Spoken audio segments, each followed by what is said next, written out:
Благодарам председателка, почитувана колешка, почитуван председател на Советот на јавните обвинители.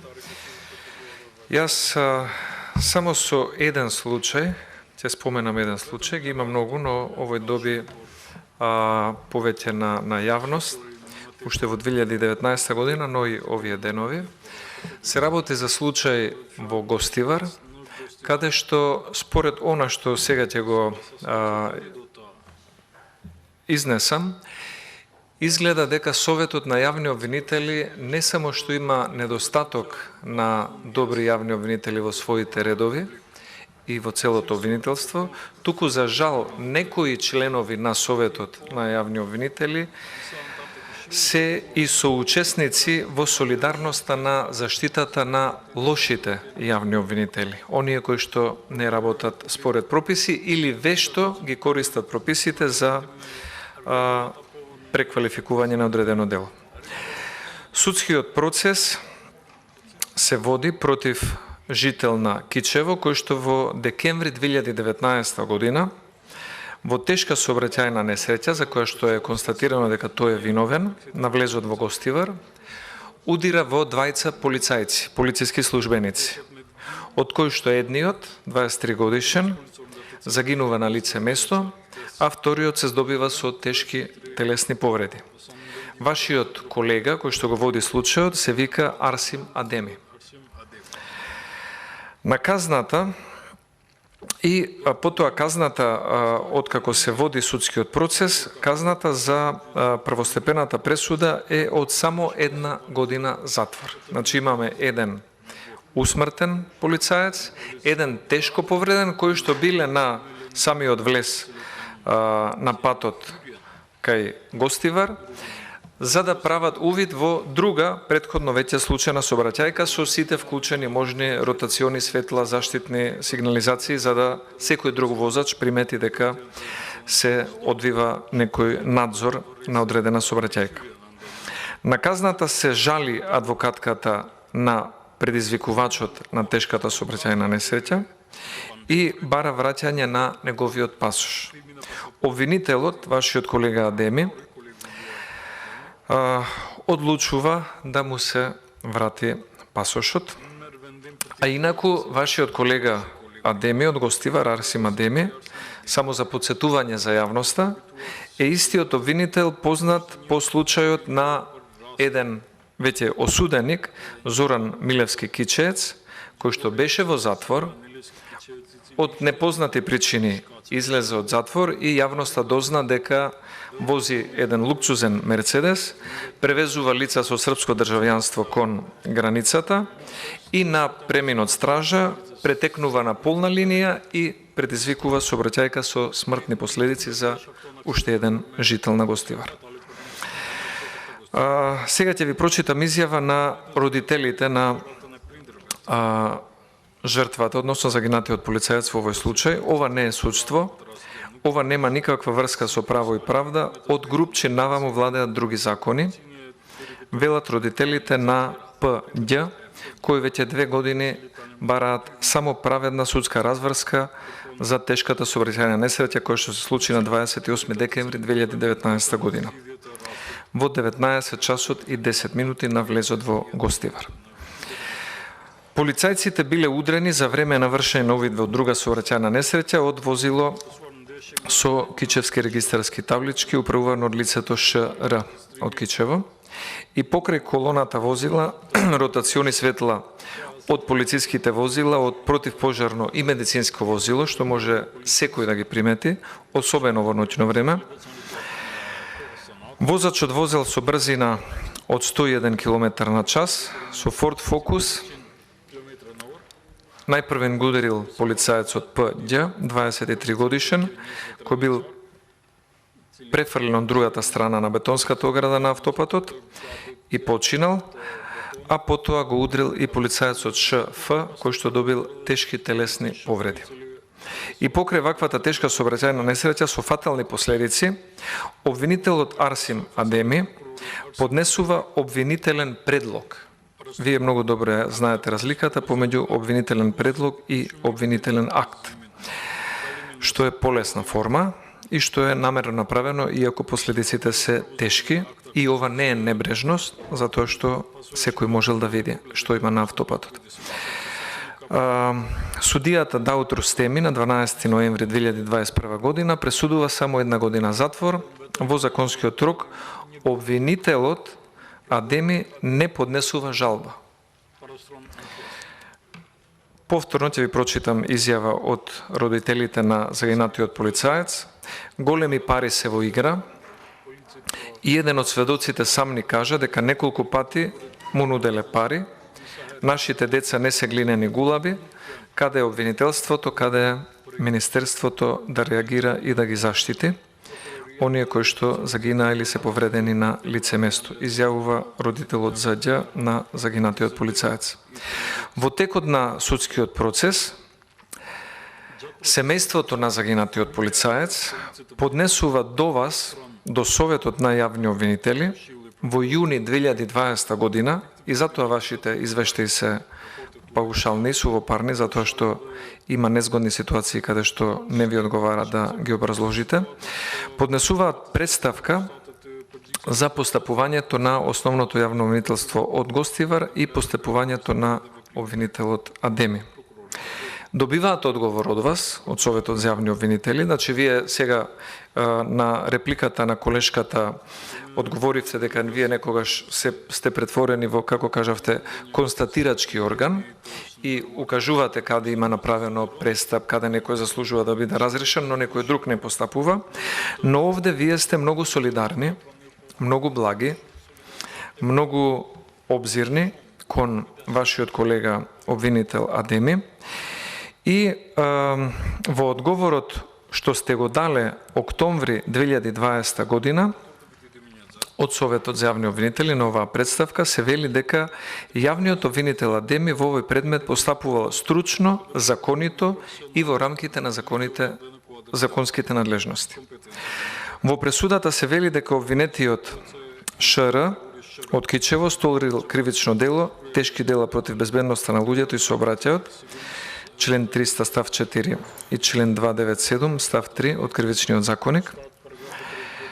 И во овој случај, според квалификацијата на кривичното дело која ја навел обвинителот Адеми, Кривичниот законник вели дека ако учесник во сообраќајот на јавните патишта, кој не се придржува кон прописите и со тоа го загрози јавниот сообраќај, така што ќе ги доведе во опасност животот или телото на луѓето и имотот од значителен обем, па заради тоа телесно ќе биде повредено или ќе настапи значителна иметна штета, ќе се казни со парична казна или со затвор до 3 години. Но во ставот 3 од членот 297 се додава дека тој што делото од овие ставови 1 и 2 ќе го стори од небрежност, ќе се казни со парична казна или затвор до 1 година.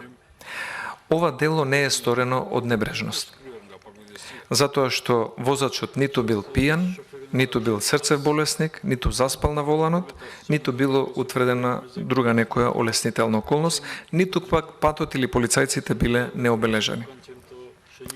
Ова е злоупотреба на дупките во кривичниот законник за преквалификација, полесна квалификација на кривичното дело, за да може да дојде до ваква разврска, но ова го напоменувам затоа што вие сте дале амин на ваквото однесување и на представката сте одговориле дека вашиот колега Адеми од Гостивар постапил совесно и во рамките на законските надлежности.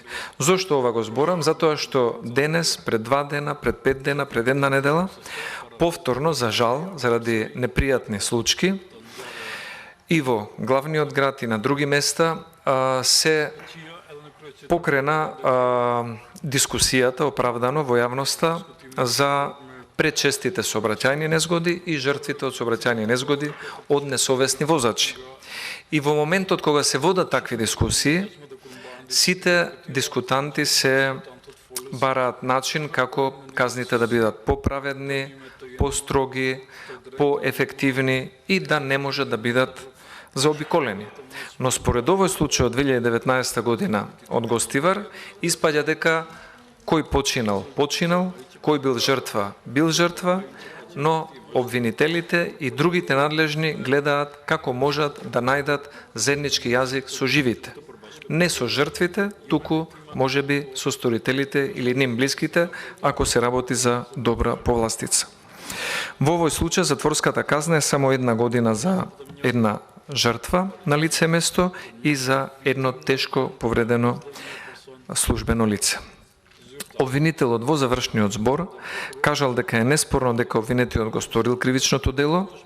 Во записниците било утврдено дека обвинетиот и покрај сите сигнализации, ротациони светла, фосфорни жолти елеци на полицајците, колона со возила, поставени хоризонтални светлосни сигнали, сигнализација на самата полиција со батериска лампа кои што се обиделе да предупредат, продолжил со голема брзина да ја минува колоната и било утврдено дека оваа сигнализација била видлива за секого, па и за сторителот, на 150 метри оддалеченост. Значи не можел да не ја види, но обвинетиот не застанал, туку усмртил полицаец, а другиот тешко го повредил. И бранителите на оштетениот велат дека целиот процес се одвивал во многу чудни околности, сведоци менувале изјави, наодите на вештаците биле сосема нелогични во однос на доказите. Во пресудата немало не збор за нивниот завршен збор, дел од рочиштата поминувале и без превод. И родителите на загинатиот полицаец и нивните адвокати се надевале дека обвинителот, како што велат, ваквата срамна пресуда ќе ја обжали, но тоа не се случило. Жалба била поднесена од адвокатката на сторителот, која што побарала враќање на неговиот пасош, затоа што незиниот клиент морал да оде во Швајцарија за да ги среди работите околу неговата работна виза. Инаку по сообраќајката, сторителот на оваа сообраќајка со една жртва и еден тешко повреден бил само 48 часа во притвор. Сега сите ја чекаат одлуката на апелациониот суд. Во случајот, ви спомнав предходно, господинот обвинител Адеми бил вклучен и во случајот со Зерон Милевски Кичијац 4 септември 2021 година, каде што овој усмрти човек во сообраќајка од небрежност, повторно жител на Гостивар, и донесе пресуда од 6 месеци, а ја пишал сообраќајката дека е од небрежност. Ние сите сме поменувале на превој од стража, не може на полна лента да претекнувате возило и тоа да е од небрежност. Тоа е со умисла. Секој е свесен што може да се случи.